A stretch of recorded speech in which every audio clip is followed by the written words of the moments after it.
একসাথে দুটো ব্রাইড, তাই না? তো এই জিনিসটা কিন্তু আমার কাছে ভীষণ ভালো লেগেছে। এটাই আমার প্রথম এক্সপিরিয়েন্স ছিল। এখন আপনাদের কাছে আমার মতো অনেকের প্রশ্ন থাকতে পারে যে আসলে তাদের সম্পর্কটা কী ছিল?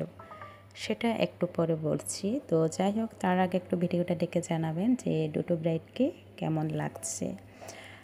যাই হোক, তাদের সম্পর্কটা ছিল হলো, অর্থাৎ হচ্ছে যাদের বাড়িতে আমি ভিডিওটা ধারণ করছি তাদের হচ্ছে বড় ভাই এবং ছোটো বোনের একসাথে বিয়েটা হচ্ছে, মেনলি রিসেপশনটা বলতে পারেন। তো তারপরে হচ্ছে যে এটা হচ্ছে ছোটো বোনকে হচ্ছে আমি সাজালাম একদিন আগে, যেহেতু এখানে জামাইও চলে আসছে কিন্তু বউকে নিতে একদিন আগে, তার জন্য তাদের রাতে হচ্ছে জোড়াটা সম্পন্ন করে দেয়া হচ্ছে।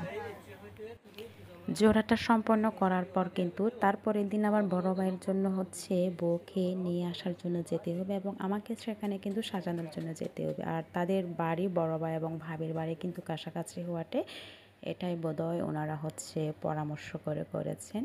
তো আমি চলে গেলাম সকালের টাইমে এবং ব্রাইডকে রেডি করলাম এবং ব্রাইডকে হচ্ছে যেহেতু আবারও বরের বাড়িতে এসে হচ্ছে জোড়াটা করতে হবে, তাই জোড়া বানানোর জন্য যে আউটফিটটা দরকার সেটা পরিয়ে দিলাম। এরপর ব্রাইডকে অর্থাৎ ভাবিকে আর কি রেডি করার পরে আবারও চলে আসলাম আমি হচ্ছে ভাইয়ের বাড়িতে, অর্থাৎ হচ্ছে ননদের বাড়িতে। আবারও যেহেতু ননদকে হচ্ছে রিসেপশনের জন্য রেডি করে রাখতে হবে, যাই হোক ননদকেও রিসেপশনে রেডি করলাম। এরপর হচ্ছে বড় ভাইয়ের জন্য ভাবিকেও কিন্তু ইতিমধ্যে ঘরের মধ্যে আনা হয়েছে এবং তাদের জোড়াটা সম্পন্ন করা হচ্ছে। এভাবে সুন্দরভাবে সম্পন্ন হলো তাদের বড় ভাই এবং ছোটো বোনের একসাথে বিয়ে।